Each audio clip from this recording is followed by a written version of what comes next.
administration, the employees of Grey Nuns Hospital have basically killed my husband, Prashant Shrikumar.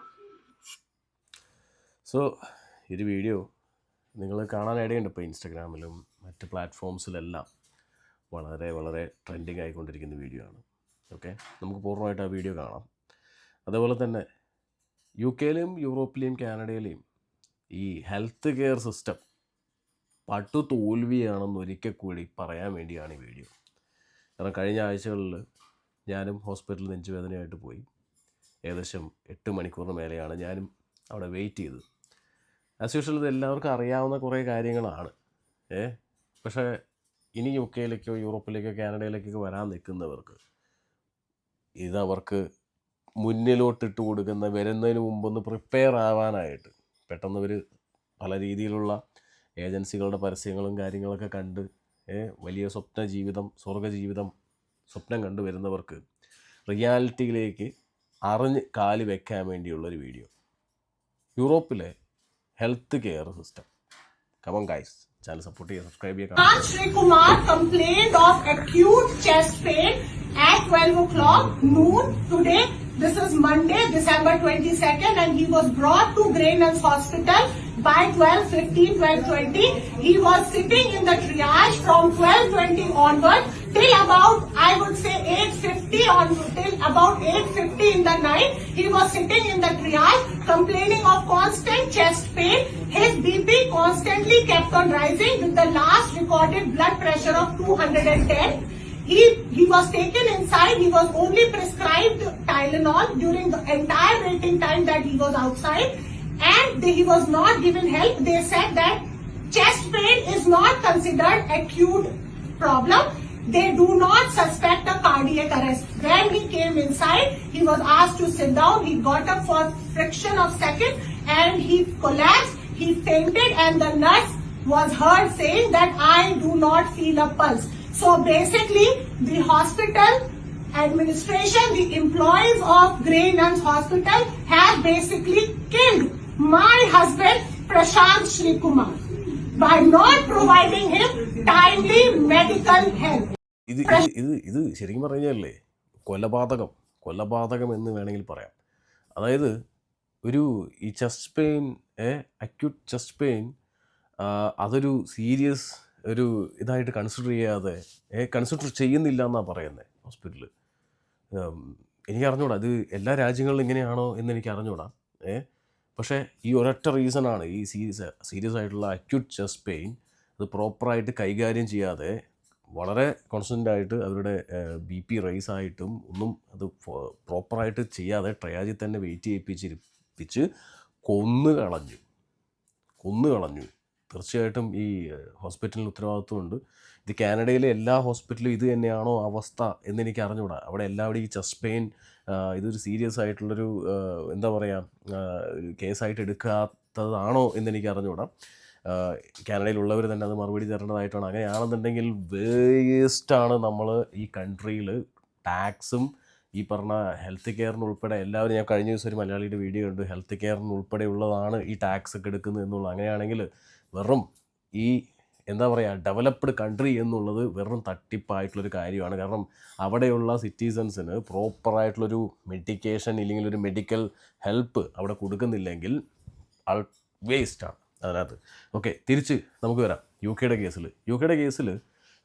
എൻ്റെ ഒരു personal അഭിപ്രായത്തിൽ പറയുകയാണെന്നുണ്ടെങ്കിൽ ഇപ്പോൾ ചെസ്റ്റ് പെയിൻ എന്നുള്ളൊരു കേസൊക്കെ വരുവാണ് എന്നുണ്ടെങ്കിൽ ഇപ്പോൾ എൻ്റെ പേഴ്സണലി ഞാൻ ഒരു 1 വീക്ക് ബിഫോർ എനിക്ക് ചെസ്റ്റ് പെയിൻ ആയിട്ട് ഞാൻ ഹോസ്പിറ്റലിൽ പോയിട്ടുണ്ടായിരുന്നു. 2 രീതിയിൽ ഞാൻ ഇതിനു മുമ്പും ചെസ്റ്റ് പെയിൻ ആയിട്ട് ഹോസ്പിറ്റലിൽ പോയിട്ടുണ്ട്. ഫസ്റ്റ് ഒരു ആംബുലൻസ് വിളിച്ചിട്ട് അവർ കൊണ്ടുപോയിട്ടുണ്ടായിരുന്നു. അതിൽ ഒരു പ്രാവശ്യം വിളിച്ചിട്ട് അവർ വരാതെ 2ാമത്തെ പ്രാവശ്യം വിളിച്ചിട്ടാണ് അവർ വന്നത്. ചെസ്റ്റ് പെയിൻ ഉണ്ടെന്ന് പറഞ്ഞിട്ടും അവർ കുറേ കാര്യങ്ങൾ ചോദിക്കും. 1 മണിക്കൂറോളം നമ്മളടുത്ത് സംസാരിച്ച് പല കാര്യങ്ങൾ ചോദിച്ചിട്ട് അവർ ഓക്കെ ഇത് സീരിയസ് ആയിട്ടുള്ളതല്ല എന്ന് അവർ തോന്നി കൊണ്ട് വരാതിരുന്ന കേസുകളുണ്ട്. അതിനുശേഷം പിറ്റേ ദിവസം തന്നെ അവർ വീണ്ടും വന്നിട്ടുണ്ട്, വിളിച്ച് സംസാരിച്ച് അവർ വന്ന് ഹോസ്പിറ്റലിൽ കൊണ്ടുപോയിട്ട് ഫുള്ളി എൻ്റെ ബോഡി ചെക്ക് ചെയ്ത് ECG പരിപാടിയൊക്കെ എടുത്ത് വെയിറ്റ് ചെയ്തു. 8 അല്ല 9 അല്ല 10 മണിക്കൂറിന് മേലെയൊക്കെ ഫസ്റ്റത്തെ പ്രാവശ്യം വെയിറ്റ് ചെയ്തു. ഈ കഴിഞ്ഞ ആഴ്ചത്തെ കേസിലും ഏകദേശം 8 മണിക്കൂറിന് മേലെ വെയിറ്റ് ചെയ്തിട്ടുണ്ട്. ഓക്കെ, അത് UK, യൂറോപ്പ്, എനിക്ക് തോന്നുന്നു ഈ കാനഡയിലൊക്കെ സ്വാഭാവികമാണ് 8 മണിക്കൂർ വെയിറ്റ് ചെയ്യിപ്പിക്കുന്നത്. ഓക്കെ, അത് ഇപ്പോൾ നോർമൽ ഒരു കേസിലാണെന്നുണ്ടെങ്കിൽ അതൊരു വലിയൊരു സീരിയസ് എന്താ പറയുക ഒരു പരിപാടി അല്ലെങ്കിൽ 8 മണിക്കൂർ വെയിറ്റ് ചെയ്യാന്ന് പറഞ്ഞാൽ ഭയങ്കര പാടാണ്. നമ്മൾ ചിലപ്പോൾ പെയിൻ കൊണ്ടായിരിക്കാം, ചിലപ്പോൾ കയ്യും കാലൊക്കെ ഒടിഞ്ഞിട്ടായിരിക്കും. അതും ഞാൻ കണ്ടു കഴിഞ്ഞ പ്രാവശ്യം. അയ്യോ! അതൊക്കെ പറയുവാണെങ്കിൽ ഒന്നും പറയാനില്ല. അതിനകത്ത് ആളുകൾ വെയിറ്റ് ചെയ്ത് 8 മണിക്കൂർ വേദന സഹിച്ചിരിക്കുക എന്ന് പറയുമ്പോൾ ഹോറിബിൾ. ശരിക്കും ഹോറിബിളാണ്. പക്ഷെ നമ്മുടെ ഇവിടുത്തെ ഒരു ഗുണം എന്ന് വെച്ച് കഴിഞ്ഞാൽ മലയാളികൾ ഒരുപാട് വരും. ഇപ്പോൾ എന്നെ കുറേ ഫെമിലിയർ ആയിട്ടുള്ള ആൾക്കാർ, എൻ്റെ ഫേസ് ഫെമിലിയർ ആയിട്ടുള്ള ആൾക്കാർ നമ്മളിങ്ങോട്ട് വന്ന് കാര്യങ്ങൾ വിവരങ്ങൾ അന്വേഷിക്കുന്നതുകൊണ്ട് എനിക്കൊരു ചെറിയൊരു ആശ്വാസം നമുക്ക് അതിനകത്ത് കണ്ടു കിട്ടി എന്നുള്ളത് സത്യം തന്നെയാണ്. പക്ഷേ എല്ലാവരുടെ കേസും അങ്ങനെയാണോ എന്ന് എനിക്ക് അറിഞ്ഞുകൂടാ. കാരണം എന്ന് വെച്ച് കഴിഞ്ഞാൽ ഇത്രയും ലോങ് വെയിറ്റിംഗ് കാര്യങ്ങളും. പിന്നെ ഒന്നാമത്തെ കേസ് നമ്മുടെ ഇവിടുത്തെ ചെസ്റ്റ് പെയിൻ്റെ കേസിൽ ഇപ്പോൾ എൻ്റെ പേഴ്സണൽ കാര്യത്തിലാണെങ്കിൽ ഇപ്പോൾ കഴിഞ്ഞ ആഴ്ച പോയപ്പോൾ തന്നെ നേരെ കയറ്റി ട്രയാജിലിരുത്തി ഒരു ഫസ്റ്റ് ഒരു 20 മിനിറ്റ്സോളം ഇരുത്തി. അപ്പം തന്നെ പെട്ടെന്ന് അവർ വിളിച്ച് ECG എടുത്തു. അതേപോലെ തന്നെ ബ്ലഡ് കളക്ട് ചെയ്തു. ബ്ലഡ് ഫുള്ള് ടെസ്റ്റിന് വിട്ടിട്ട് ബ്ലഡ് ഏകദേശം ഒരു 1 hour കഴിഞ്ഞപ്പോഴേക്കും റിസൾട്ട് വന്നു തുടങ്ങി. പക്ഷേ അവിടെ ട്രയാജിൽ ചോദിച്ചു കഴിഞ്ഞപ്പോൾ അവർ പറഞ്ഞത് മിനിമം 2 hours അല്ലെങ്കിൽ 4 hours എങ്ങാണ്ട് വെയിറ്റ് ചെയ്യണം എന്നെങ്ങാണ്ട് പറഞ്ഞു. അപ്പോൾ ഓൾറെഡി ഞങ്ങൾ 2 hours കഴിഞ്ഞു. പിന്നെ 2 hours കഴിഞ്ഞപ്പോഴേക്കും ഡോക്ടർ വന്ന് വിളിച്ചുകൊണ്ട് പോയി അകത്തിരുത്തി എക്സ്റേ എടുപ്പിച്ചു. വീണ്ടും ചില ബ്ലഡ് ടെസ്റ്റുകൾ എടുത്തു.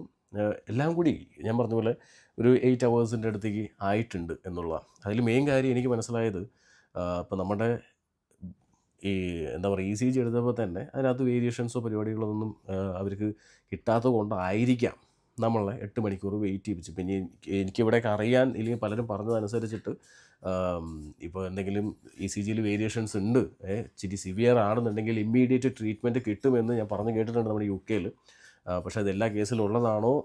ഇവിടെയും ഞാൻ പറഞ്ഞ പോലെ തന്നെ ഹെൽത്ത് കെയർ സിസ്റ്റം ഇപ്പോൾ നോർമൽ ഒരു കേസ് കണ്ടോ ഇല്ലെങ്കിൽ എന്തെങ്കിലും സംശയമായിട്ട്, ഇപ്പോൾ നിങ്ങൾ വേറെ എന്തെങ്കിലും സംശയമായിട്ടൊക്കെ ട്രീറ്റ്മെൻറ്റ് പോയാൽ പോലും ഇവിടെ കിട്ടാറില്ല. അതിപ്പോൾ നമുക്കറിയാലോ, വളരെ കോൺട്രവേഴ്സി നിറഞ്ഞിട്ടുള്ളൊരു സംവിധാനമാണ് ഇവിടുത്തെ ഹെൽത്ത് കെയർ സിസ്റ്റം. ഗവൺമെൻറ് തന്നെ ഇതൊക്കെ അക്സെപ്റ്റ് ചെയ്യുന്നതും അതിന് തിരുത്താൻ വേണ്ടി പല പരിപാടികളും ചെയ്യുന്നതാണ്. 8 മണിക്കൂർ 10 മണിക്കൂറൊക്കെ ക്യൂ ഇവിടെ യൂഷ്വലാണ്. ഒരു സാധാ പനി വന്നിട്ടൊന്നും ഹോസ്പിറ്റലിലേക്ക് ഒന്നും ആരും ഇവിടെ പോകാറില്ല. കാരണം വെച്ചാൽ പോയി കഴിഞ്ഞാൽ തന്നെ മണിക്കൂറുകൾ വെയിറ്റ് ചെയ്തിരിക്കേണ്ടി വരും. അങ്ങനെ പല ഡെത്തുകളും ഈ റീസെൻ്റ്ലി നമ്മൾ കണ്ടിട്ടുണ്ട്. പലരും വീടുകളിൽ തന്നെ കൊളാപ്സായി മരിച്ചു പോകുന്നത് കണ്ടിട്ടുണ്ട്, കേട്ടിട്ടുണ്ട്. ഇതൊക്കെ ശരിക്കും പറഞ്ഞാൽ ഹെൽത്ത് കെയർ സിസ്റ്റത്തിൻ്റെ പോരായ്മ തന്നെയാണ് 100%. കാരണം ഇപ്പം നമ്മുടെ കേരളമായിട്ട് കമ്പയർ ചെയ്യുമ്പോൾ നമുക്ക് എന്ത് സംശയം വന്നു കഴിഞ്ഞാലും നിയറസ്റ്റ് ഹോസ്പിറ്റലിലേക്ക് ഓടി ചെന്ന് കഴിഞ്ഞാൽ പൈസ ചിലവുണ്ട് എന്ന് മാത്രമേ ഉള്ളൂ. ഇപ്പോൾ ഇവിടെ ഫ്രീ ആണെന്ന് പറഞ്ഞിട്ട് നമ്മൾ ടാക്സും പരിപാടിയും ഇതൊക്കെ അടയ്ക്കുന്നുണ്ട്. IHS മറ്റേത് കുറച്ചൊക്കെ അടയ്ക്കുന്നുണ്ട്. അതിപ്പോൾ യൂറോപ്പിലാണെങ്കിൽ കാനഡയിലാണെങ്കിൽ ഈ പറഞ്ഞ സംവിധാനങ്ങളൊക്കെ ടാക്സൊക്കെ നിരന്തരമായിട്ട് കൊടുക്കുന്നുണ്ട്. എന്നിട്ട് അത് ഫ്രീ ഒന്നും അല്ല. പക്ഷേ എന്നാലും നമ്മൾ ഫ്രീ ആണെന്ന് നമ്മൾ വിചാരിച്ച് നമ്മൾ കയറി പോയാൽ പോലും 8-10 മണിക്കൂർ നിൽക്കുന്നത്. പക്ഷേ കേരളത്തിൽ കുറച്ച് പൈസ കൊടുത്താൽ ക്യുക്കായിട്ടുള്ള ട്രീറ്റ്മെൻറ്റ് പെട്ടെന്ന് കിട്ടും. എന്ത് സംശയങ്ങളും ഇപ്പോൾ ഹാർട്ട് അറ്റാക്ക് ആണെങ്കിലും നമുക്ക് എന്തെങ്കിലും ചെസ്റ്റ് പെയിൻ ആണെന്നുണ്ടെങ്കിൽ അപ്പോൾ തന്നെ ECG എടുത്തിട്ട് മറ്റ് ട്രീറ്റ്മെൻറ്റുകളും പരിപാടിയൊക്കെ എല്ലാ ഫെസിലിറ്റീസും നമ്മുടെ നാട്ടിലുണ്ട്. നമ്മുടെ ഹെൽത്ത് കെയർ സിസ്റ്റം കേരളത്തെ സംബന്ധിച്ചിട്ട് UK-യും യൂറോപ്പുമായിട്ട് കമ്പയർ ചെയ്യാനായിട്ട് സാധിക്കില്ല. അപ്പോൾ നിങ്ങൾ ചോദിക്കുന്നൊരു ചോദ്യമായിരിക്കും, നമ്മുടെ മന്ത്രിമാരും മുഖ്യമന്ത്രിമാരും അല്ലെങ്കിൽ മറ്റ് മന്ത്രിമാരൊക്കെ ട്രീറ്റ്മെൻറ്റിന് വേണ്ടി USA-ലേക്കും ലണ്ടനിലേക്കൊക്കെ പോകുന്നത് എന്തിന് എന്നൊരു ചോദ്യം വരില്ലേ? വരും, തീർച്ചയായിട്ടും. ഹെൽത്ത് കെയർ സിസ്റ്റത്തിൽ ഇപ്പോൾ ഇവിടെ തന്നെ നമുക്കറിയാം പ്രൈവറ്റ് സെക്ടേഴ്സും ഉണ്ട്, അതേപോലെ തന്നെ ഇപ്പോൾ ഈ പറഞ്ഞ ഗവൺമെൻറ് തരുന്ന പബ്ലിക് സെക്ടേഴ്സും ഉണ്ട്. നമ്മൾ 90% ആൾക്കാരും പബ്ലിക് സെക്ടേഴ്സിൻ്റെ എന്താ പറയുക ഹോസ്പിറ്റലുകളിലും GP-കളിലും ഇല്ലെങ്കിൽ മറ്റ് ഇതേപോലത്തുള്ള സർവീസുകളിലാണ് മറ്റ് വിദേശ രാജ്യങ്ങളിൽ പോയിക്കൊണ്ടിരിക്കുന്നത്. നമുക്ക് ടാക്സ് അടയ്ക്കുന്നതുകൊണ്ട് നമുക്ക് ഫ്രീ സർവീസ് ആണെന്ന് തോന്നുന്നുകൊണ്ട് നമ്മൾ പോകുന്നു. നമുക്ക് കുറച്ച് വൈകിയാലും ട്രീറ്റ്മെൻറ്റ് കിട്ടും, ഇല്ലെങ്കിൽ ട്രീറ്റ്മെൻറ്റ് ഫ്രീ ആണ് എന്നുള്ള ചിന്തയിൽ നമ്മൾ പോകുന്നു എന്നുള്ള. പക്ഷേ അപ്പുറത്ത് പ്രൈവറ്റ് സെക്ടറിൽ നല്ല ടോപ്പായിട്ടുള്ള ട്രീറ്റ്മെൻറ്റ് കൊടുക്കുന്ന ഒരുപാട് ഹോസ്പിറ്റലുകൾ അറൗണ്ട് ദ വേൾഡ് ഉണ്ട്. നമ്മുടെ നാട്ടിൽ നിന്നുള്ള മന്ത്രിമാരും എല്ലാം പോകുന്നത് വെച്ച് കഴിഞ്ഞാൽ ഈ പബ്ലിക് സെക്ടേഴ്സിലുള്ള ഹോസ്പിറ്റലിലേക്കല്ല പോകുന്നത്, പ്രൈവറ്റ് സെക്ടേഴ്സിലേക്കുള്ള ഹോസ്പിറ്റലിലേക്കാണ് എല്ലാവരും ഓടിച്ചെല്ലുന്നത്.